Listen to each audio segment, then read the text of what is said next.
And the JV is going to focus on manufacturing and maintenance of freight and passenger rolling stock. Joining in to talk about this is Sudipta Mukherjee, Managing Director at Texmaco Rail and Engineering. Mr. Mukherjee, thank you so much for joining in. We also have with us Manish Agarwal, Principal Executive Director, Mechanical at RVNL. Mr. Agarwal, welcome to the conversation. Thank you both for being with us. So, gentlemen, we really want to understand this. I mean, I think the equity component that Texmaco has put in is less than 5 crores. It's not about the equity you've put in right now, but really what is the purpose? And that's what we want to highlight on. So let's put 3 points up for our viewers. We want to understand the synergies from this joint venture, the growth opportunities that come by it, and how this strategic partnership can perhaps enhance and further value creation, and how confident the companies are of normalizing the execution and the improvement of wheel set availability. So let's start by first understanding the JV itself, the thought process, the rationale. Independently, both of you do work for the railways. Mr. Mukherjee, Texmaco anyway has been producing rolling stock, right? So why the JV? What does it bring to the table? And what happens to the business that you will bid for independently? And what will be bid jointly through this structure? Good morning. Thank you to start with a very thought-provoking question, which will set the ball rolling for the whole discussion.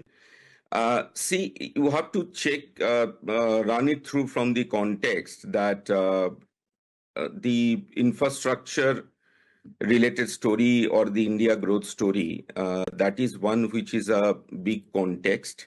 And of course, globally also, we find the same similar momentum in certain geographies in the present situation, that nobody is able to ignore the very part of infrastructure and making it more capable for the geographies. So we both play a significant role in our own capability in the domain.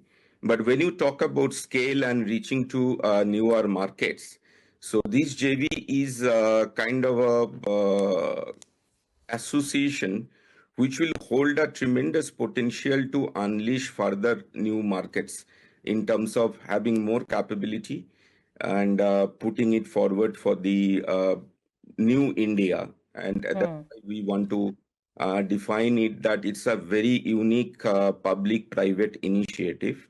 And absolutely.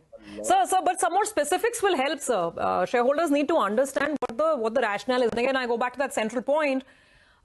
This JV, while it looks at opportunities in overseas markets as well, I'm sure it will also bid for Indian railway opportunities. So then, how do you split it up? I mean, what business will be bid through the JV, and what happens to the independent work that you're doing, the rolling stock that you're producing for the railways? So I come to the last part of the question. There is a non-compete. Nobody, I mean, we are not going to enter into the domain of RBNL, or RBNL is going to enter into the domain of Texmaco.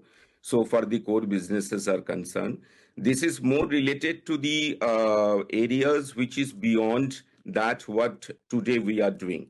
Per se, from the perspective of Texmaco, there are certain turnkey projects which are coming up, including the maintenance of the rolling stock. And also, when we talk about rolling stock, it's not only freight wagons, it is the passenger mobility and also the locomotives. So those are the areas where we want to work together from this JV in terms of the whole life cycle of the product, right from manufacturing to service and maintenance. This is one of the key factors which we are looking forward to. And Texmaco brings the manufacturing expertise in and around what RVNL is doing. And we together, we believe that we will be able to execute and look forward to such such kind of opportunity. Right.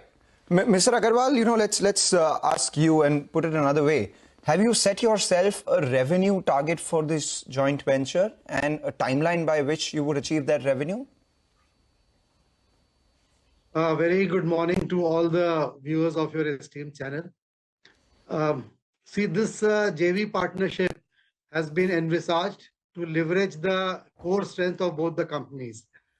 Rail Vikas Nigam Limited, as you know, has been in the forefront of providing the railway infrastructure, and now recently we have branched out to other areas as well. Coming to the revenue part, our initial target is about 5,000 crores, but we have not spelled a very definitive timeline because the company is still in the formative stage. We are looking at various areas as mentioned by Mr. Mukherjee also, which includes locomotives and rolling stock consisting of both freight as well as the passenger mobility. So we are quite hopeful that once the ball starts rolling, we will have adequate business under our belt to gradually transform and increase our revenue. 5,000 crores is what you are targeting from this joint venture. You haven't set yourself a specific timeline, but I'm sure there is a rough range that you would have, right? Is it 3 to 5 years, 5 to 7 years? You can give us a broader range. The street will be happy with that.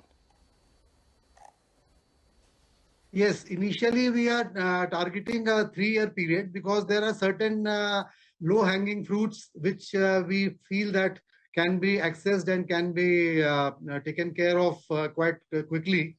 We have certain opportunities in the African continent. As far as RVNL is concerned, we are looking at this JV, a major part of it coming from the overseas market.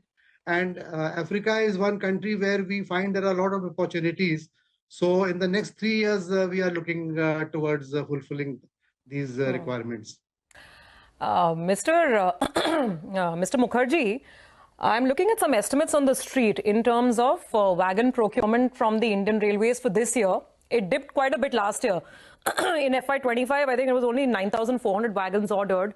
One estimate suggests that this year it could be as much as 38,000 wagons that the Railways looks at procuring. So when you talk of an opportunity like this, will you be addressing the Indian Railways opportunity independently through Texmaco Rail, or will it be via the JV now going forward? It will be independently through Texmaco Rail. It has nothing to do with the JV.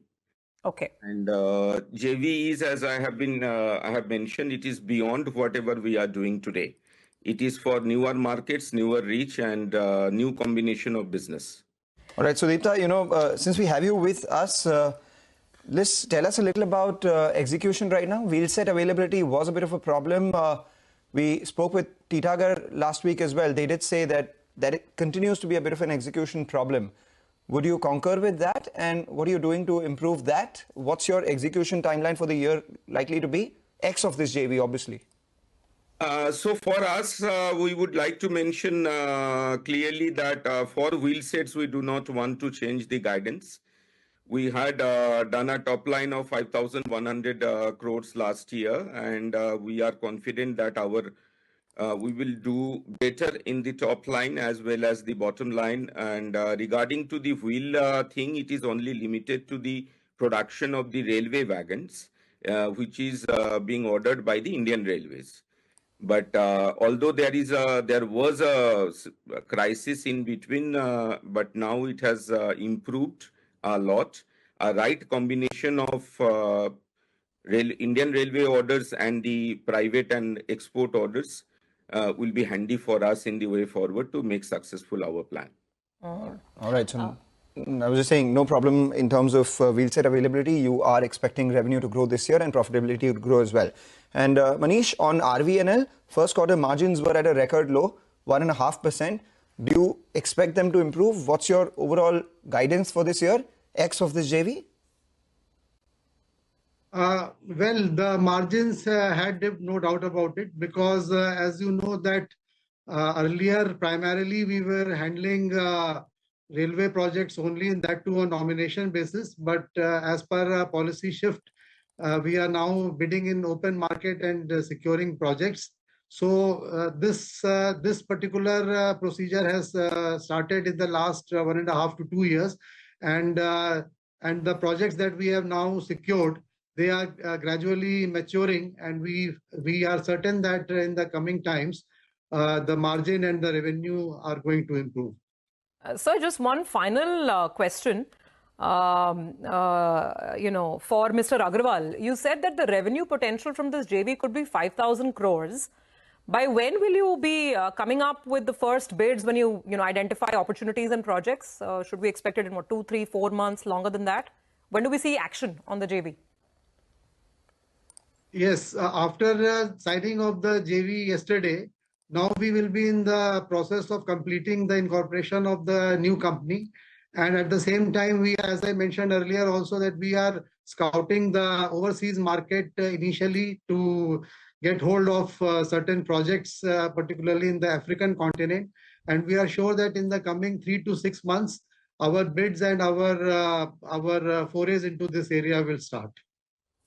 Okay, all right. So perhaps some more revenue opportunities to start off with from Africa in the next 3 to 6 months for both of your companies. Thank you very much for joining in and giving us some perspective on this new joint venture, as well as, of course, the existing business. That's Texmaco Rail and RVNL. Well, with that, let's head back to Sudarshan. Sudarshan's been, of course, looking out at these indigo blocks. And by the way, as we toss it to Sudarshan, some good news for the Nifty as well, from a drop of over 200 points. And there's some stability that's coming in. And the Nifty has managed to at least limit its